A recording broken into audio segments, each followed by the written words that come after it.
All right, so let's talk about Wess Roley a little bit. That's the guy who was shooting in Coeur d'Alene, Idaho, and killed 2 firefighters, and the third one is still battling for his life. From what I hear, he's in stable condition, but the articles that I'm reading say that he is still battling for his life. Now, somebody had commented on my first video, and they said, you have no clue what this guy's background is. There's no information out at all. Well, I didn't need the information.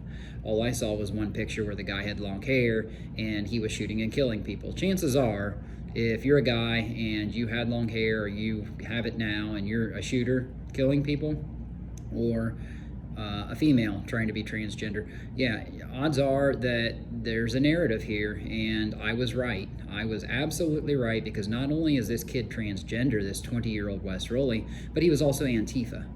And the background of his family are that his parents split. Again, there's home troubles going on here. You saw that with the Uvalde, Texas case, 2 years ago?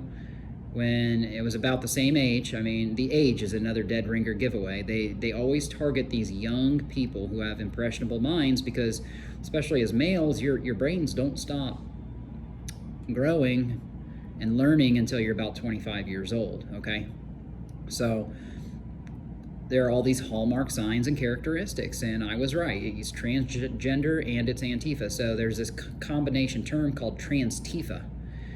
You don't hear that very often, but when it comes to these active shooter situations, well, that's what's going on. Now, I said it all along that this guy was controlled by somebody. Obviously, this is a CIA tactic, and it most likely is MK Ultra mind control. And it might be a little far-fetched for some of you guys to wrap your heads around, but that's exactly what's going on here, and it all comes down to the therapists or the counselors. I know with the Uvalde, Texas kid, he was working with this counselor in school for 1 to 2 years before the shooting took place. You also have to ask yourself, where are these kids getting all these guns? Now, I looked up Idaho law, and you can buy rifles and long firearms under the age of 21, but you would need to be 21 to buy a handgun, which doesn't really make sense to me, but that is the way state law is over in Idaho. And what we're being told is that when the call for law enforcement came that firefighters were under fire from this guy, that call came not long after the initial call for the fire on Canfield Mountain occurred. And so you've got 2 calls essentially going on at the same time. Firefighters show up and instantly they're under fire. Well, we're being told that it was hours long, that the firefighters still had to do their job to contain this brush fire for hours while they're under fire from this guy who's changing locations with multiple firearms in different spots. And when the cops show up, Bud Norris, I think is his name, the Kootenai County Sheriff, Bud Norris, I think, says that, well, he was protected by smoke from fire a little bit. Don't you see what's going on here? This is another police failure, just like it was with that Uvalde, Texas shooter, where the cops didn't realize that the door was ajar and he broke in the back and they failed to detain. There's something going on. Look at Matthew Thomas Crooks with the Butler, Pennsylvania shooting. You know, it's the same thing. The FBI was working with him for 1.5 to 2 years before that event even took place, where he crawled up on the building to shoot Trump. And they said when Trump went in, that hospital, I read today, they said that there was so much blood coming out of his ear, they thought he had been shot like 5 times. You know, a lot of conjecture out there is saying that this was a fake political stunt designed to win Trump the election. That's coming a little close to home, don't you think? If you're going to have him get his ear shot, people are saying that wasn't even real. Well, it was, according to the hospital. He had a lot of blood loss, so much so that they thought he was shot 5 times. So there's a lot going on, and when you see the FBI had been working with Matthew Thomas Crooks for up to 2 years before the event took place, they were meeting at his retirement home where he was a cook, cooking food for these old people in this retirement home not far from his parents' house out there in Pennsylvania.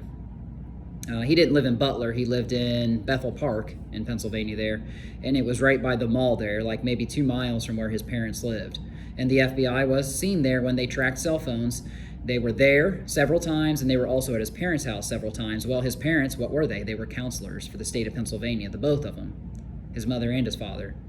So, and then it came out just like this did. The parents were Trump supporters, but he was not. Matthew Thomas Crooks was actually seen donating, what, $5 or something, or maybe it was $15 to Act Blue, which was a Democrat political organization a couple years ago when he was in high school. But now you're seeing the same thing with this kid, this Wess Roley, who's 20 years old. I'm being told that the parents were Trump supporters, or the stepdad was a Trump supporter, but his mom kicked him out and sent him to live with the stepdad. Well, then his stepdad kind of kicked him out too because he was having violent tendencies. So which counselor was he working with yet? I don't know. I haven't targeted that yet. Maybe it was from school. I have no idea.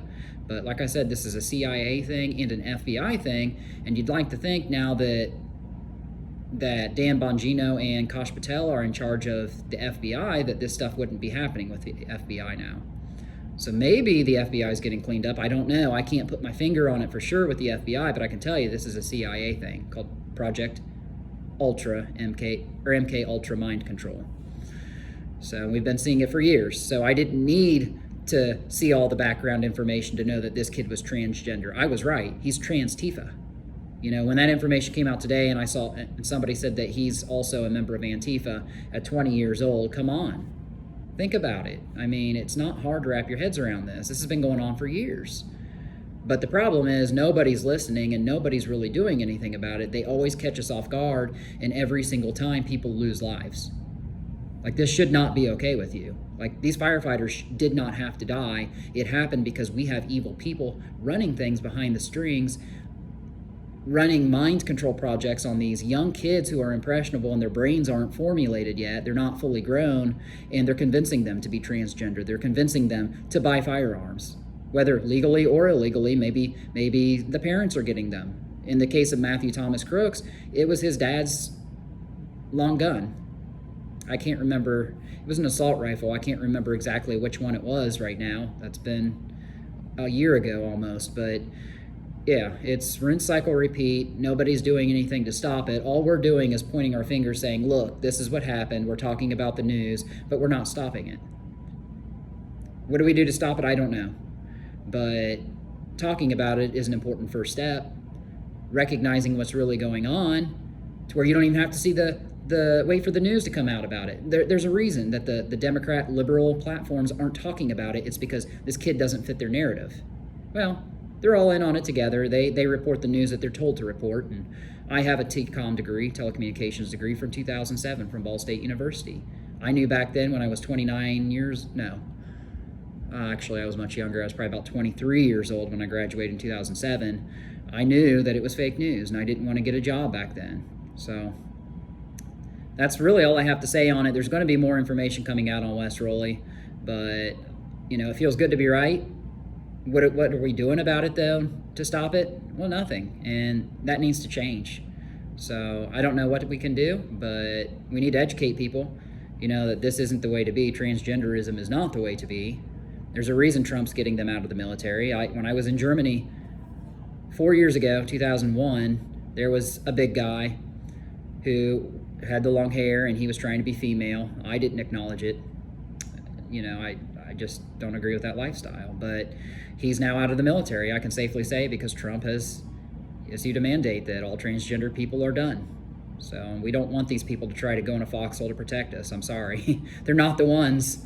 So anyway, that's all I've got for you guys. Agree, disagree, whatever side you're on, feel free to put your comments. But I appreciate you guys for tuning in and supporting this channel. Feel free to subscribe if you do agree, and I'll have more content out for you. We're going to talk about Miles Turner and him leaving the Pacers today. As a lifelong Pacers fan, I want to kind of put my thoughts out there for you and explain why I'm not broken up about it. So until next time, guys, as always, Godspeed.